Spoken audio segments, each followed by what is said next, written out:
kind of stranger's life would we do better to intrude upon than that of a thinker?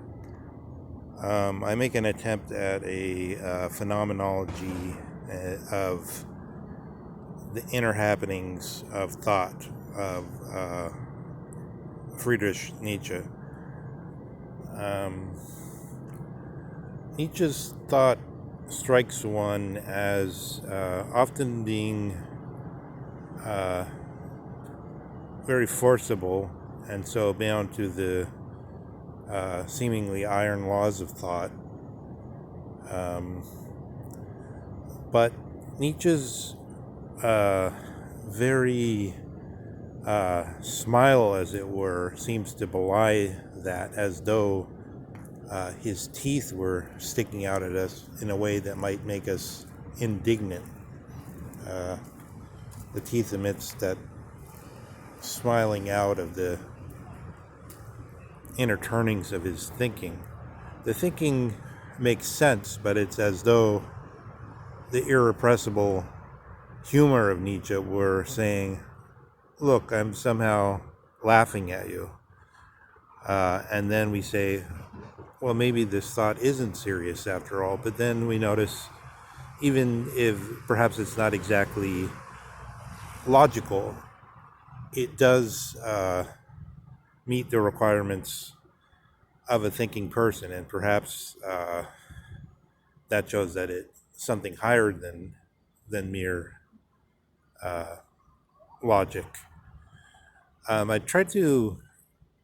noticed something in Nietzsche that strikes me as a very good example of genetic circle, which I feel that we're doing all the time as thinkers, which is when Nietzsche says, so this, of course, this one can find innumerable such details in the thinking of Nietzsche, and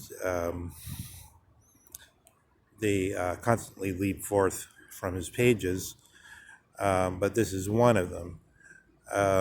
When Nietzsche is speaking of the clever animals in the first paragraph of his Truth and Lies in an Extramoral Sense, he is, of course, totally aware that clever animals is a category in Aristotle's thinking. The clever animals aren't up to the level of the rational animals, the human beings.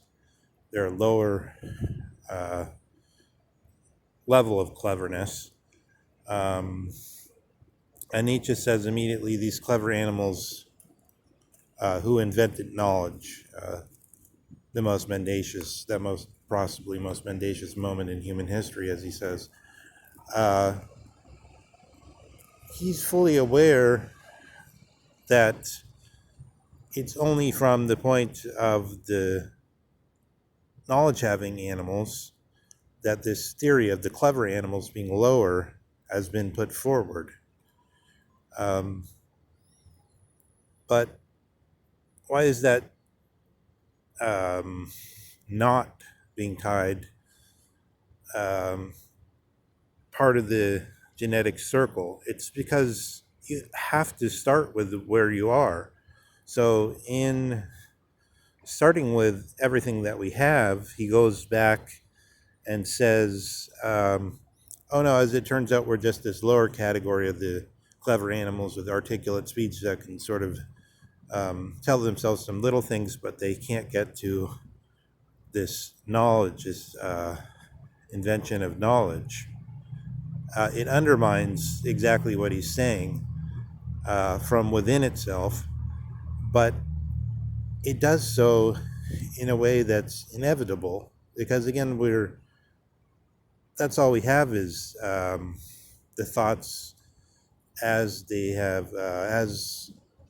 approach us, and as we enter into them, the language, the theoi, if you like, which we come across. So Nietzsche, in being this stepchild of his age, as he says,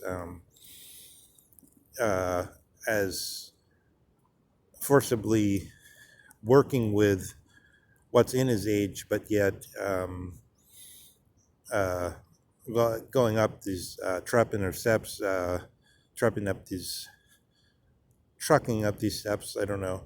Um, in going circling away from them, he's building new platforms and a sort of a glittering sandbank somewhere in a hot country shines out from it in a confused way of his perspectivalism, but it's always necessarily linked to the earlier things. It's never the pure creation that he would want from um, the lion that's killed the dragon and become the newborn.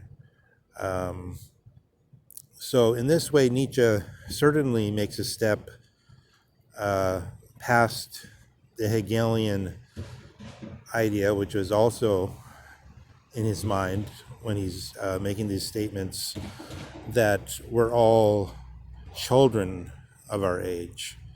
No, because the new age is burrowing up out of this age right now. So the going back and saying we're just the clever animals, undermining, digging down, coming into the new cave, into the new atmospheres is something that we can do now, according to Nietzsche's way of thinking. And I also think just if you follow these kind of reflections, um, according to reason, and we can still call it reason, even knowing what we know, because we're adding something else to it, which modifies it and superimposes different levels over it and makes it a bastard of itself, a bastardized form of itself, which one hopes is not merely an Ersatz form, but which can be a star across our horizon, as Nietzsche would have it, with that dances.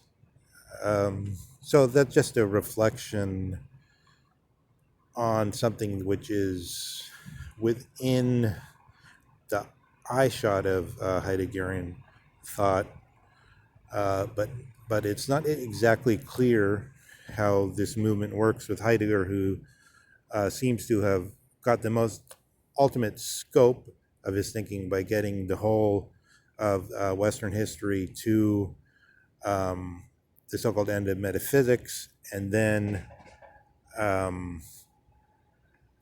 having that as his, because that's so complete, um, he he calls it a world in a way and compares it to other worlds, because sometimes he says each Dasein has its world, but at the same time he makes it into something where the new inception seems to be something that will have to happen suddenly, unlike, I think, in what I just went through, where the idea of history in this sense of the stepchild of our time is more, there's more open territory there. It's more clear where there can be sort of evolution without end, which in a certain sense destroys the idea of evolution. Heidegger seems to want to push things to the crisis stage, so that there's either the patient dies or something new flowers out of it, or on the other hand, we have this Nietzsche's way of thinking it, which I can see quite vividly, the genetic circling of it,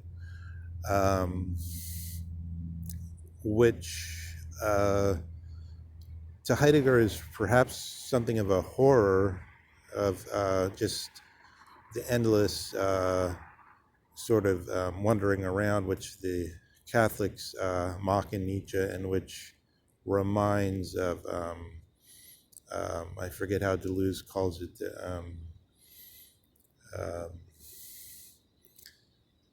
is one the wonder, the wandering itinerant people of the steeps of the thousand plateaus and so on that just go on forever as um, an ideal, almost as something that they gladly welcome. Heidegger doesn't, I believe, gladly welcome simply eternally going about in the merely interesting observation of all the variety of things. Um, and this was, I noticed a lapsus I had repeatedly in trying to remember this phrase, the most thought provoking thing in our thought provoking time.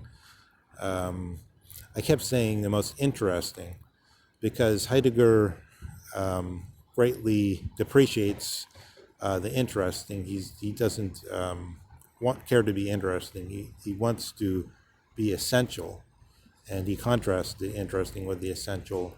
So it's as though our thought provoking time is like our interesting time where there's so many developments and happenings, but really we aren't yet thinking. So again, that's more attempts to find some texture on the path so we can actually see what these phrases, the thoughts that they call us to approach.